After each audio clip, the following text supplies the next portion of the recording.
Eh, Bagaimana ya? Saya ingin memberikan sebuah penjelasan dengan beberapa argumentasi, dengan konstruksi berpikir saya yang mungkin bisa saja kita berbeda, tetapi bisa juga kita sependangan. Eh, ada yang mengatakan begini, demokrasi yang kita perjuangkan beberapa waktu yang lalu itu dirusak oleh Jokowi dan keluarganya, atau dihancurkan oleh Jokowi dan kroni-kroninya. Jika itu yang menjadi tesis kita, maka mungkin saya bisa mengatakan, kok goblok sekali ya, sekian juta penduduk Indonesia hanya bisa digoblokin oleh seorang Jokowi atau kroni-kroni Jokowi. Atau juga mungkin saya ingin mengatakan bahwa kok Jokowi yang dari kampung itu, yang wajahnya pelanga-pelongo itu, kok bisa membodohi, mengakali beberapa elit-elit politik yang terdidik, bahkan bisa menipu para ahli, para profesor, orang-orang yang berasal dari kampus. Kok bisa? Kalau kita mengatakan bahwa negara ini dirusak oleh Jokowi, maka oleh sebab itu ada pemikiran atau ada yang meyakini negeri ini akan bisa diperbaiki kalau presidennya Prabowo. Atau juga ada yang mengatakan kalau presidennya Anies Baswedan. Artinya negara ini kita gantungkan kepada sosok seorang yang bernama Prabowo, atau negara ini akan menjadi lebih baik hanya kita gantungkan pada seorang Anies Baswedan. Saya ingin menggugah kita semua, apakah benar dengan seorang Prabowo, dengan seorang Anies, kemudian negara ini menjadi lebih baik? Saya tidak percaya jika itu yang menjadi keyakinan teman-teman. Saya ingin berbagi pemikiran, saya ingin sharing konstruksi berpikir saya atau argumentasi saya begini. Negara ini justru dirusak oleh yang bernama partai-partai politik. Awal reformasi, semua kita menggantungkan harapan bahwa ke depan negara akan menjadi baik karena lahirnya partai-partai politik sebagai buah dari reformasi. Partai politik banyak itu sebagai bentuk negara kita adalah negara yang demokratis. Sehingga kita mengatakan bahwa reformasi akan membawa harapan baru. Demokrasi adalah jalan pintas menuju kemakmuran rakyat. Demokrasi adalah pintu untuk terbukanya partisipasi rakyat pada setiap pengambilan keputusan politik yang menyangkut rakyat banyak. Itu idealnya yang kita banggakan ketika itu. Tetapi berjalannya waktu, harapan rakyat, partisipasi politik rakyat, kedaulatan rakyat, itu semua dipangkas, dibegal oleh partai-partai politik. Rakyat ini hanya digunakan oleh partai politik 5 tahun sekali. Selebihnya rakyat tidak berdaulat. Kedaulatan rakyat dibegal oleh partai politik. Bagaimana cara mereka membegal itu? Mereka membuat undang-undang politik yang terdiri dari undang-undang partai, undang-undang pemilu, undang-undang pilkada, undang-undang MD3, yang semuanya itu undang-undang dibuat untuk melindungi elit-elit partai politik yang berada di Jakarta. Jadi undang-undang politik itu mereka gunakan untuk melindungi segelintir manusia-manusia itu. Nah, Jokowi canggih buat mereka yang menjadi pendukung Jokowi. Tapi Jokowi jahat loh. buat mereka yang membenci Jokowi. Jokowi dengan kelemahan partai-partai politik, kalau kita tidak ingin katakan pimpinan-pimpinan partai politik yang telah menjelma menjadi bandit politik, itu kelemahannya dipegang oleh Jokowi. Dan Jokowi memanfaatkan itu, dia berselancar di atas kesalahan-kesalahan partai politik. Jokowi memanfaatkan partai politik untuk kepentingan kekuasaan dirinya, kekuasaan keluarganya, dan kekuasaan kroni-kroninya. Sehingga seluruh kelemahan partai politik dipegang oleh Jokowi. Buat pembenci, Jokowi tentu jahat. Tapi buat mereka yang mendukung Jokowi, oh Jokowi canggih. Tampang boleh kampung. Sekolah nggak perlu tinggi-tinggi. Tapi Jokowi lihai memanfaatkan itu. Kemudian orang berharap, oh kalau Pak Prabowo yang jadi presiden, kemudian kita akan mendapatkan sebuah situasi yang berbeda. Saya ingin mengatakan, bukan Prabowo, juga bukan Anies yang bakal membuat kita menjadi lebih baik. Bukan. Justru partai politiklah yang akan memperbaiki negeri ini. Kalau mereka mau. Anies Baswedan tidak punya partai. Dia tidak akan mampu melakukan perubahan. Yang bisa melakukan perubahan hari ini adalah Presiden Prabowo. Pak Prabowo adalah ketua umum partai.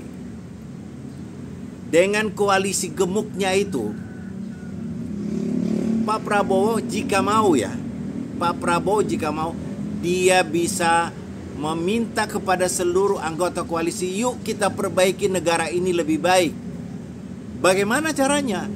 Undang-undang partai politik yang telah membegal kekuasaan rakyat, kewenangan rakyat, suara rakyat, itu harus kita revisi total. Saya mendengar ada usulan untuk revisi undang-undang politik. Setelah saya amati, diskusi dengan teman-teman, itu semua dibuat hanya untuk memperkokoh kewenangan dan kekuasaan elit-elit Jakarta. Jadi kalau misalnya kita ingin memperbaiki negeri ini, kemudian kita menggantungkan harapan kepada Pak Prabowo, kepada Anies Baswedan, kepada Ganjar, kepada Pak Mahfud, itu omong kosong. Sekali lagi, itu omong kosong. Apalagi ada lagi yang berpikir, negara ini akan bagus kalau dipimpin oleh militer. Weh, itu tambahan kebodohan lain. Bukan. Partai politik akan memanfaatkan militer, iya. Partai politik memanfaatkan polisi, iya. Partai politik akan memanfaatkan kejaksaan, iya.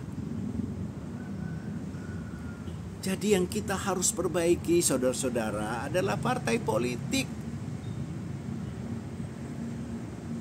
Cara untuk memperbaiki itu, kita gantungkan harapan kepada Megawati, kepada Pak Prabowo, kepada Bang Surya Paloh, kepada Golkar, dan elit-elit partai.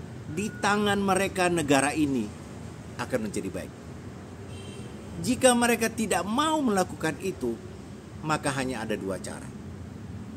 Revolusi sosial, atau kita membangun sebuah partai yang baru sebagai alternatif dari partai-partai yang ada. Tapi pilihan terakhir ini belum tentu kita akan lolos. Karena apa? Mereka akan kadalin, mereka akan jegal jika ada partai politik yang berbeda, yang akan merugikan kepentingan kartel-kartel politik ini. Mereka ini bukan lagi ketua umum partai, bandit. Mereka ini yang merusak negara ini. Jadi kalau kita berharap kepada Pak Prabowo, kepada Pak Anies Baswedan untuk memperbaiki negeri ini, artinya itu adalah pikiran sesat.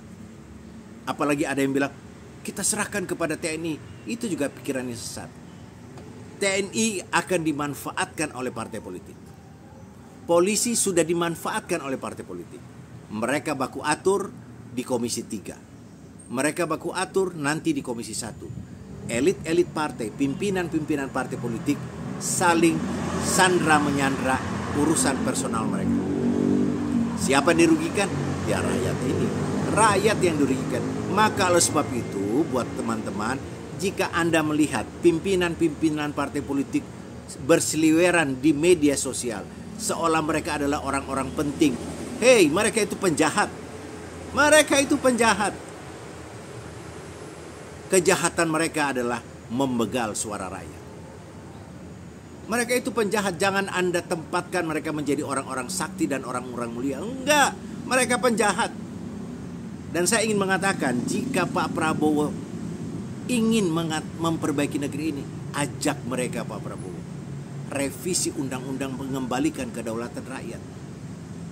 Rakyat hari ini tidak berdaya Pak Prabowo. Mungkin satu di antara sekian banyak orang.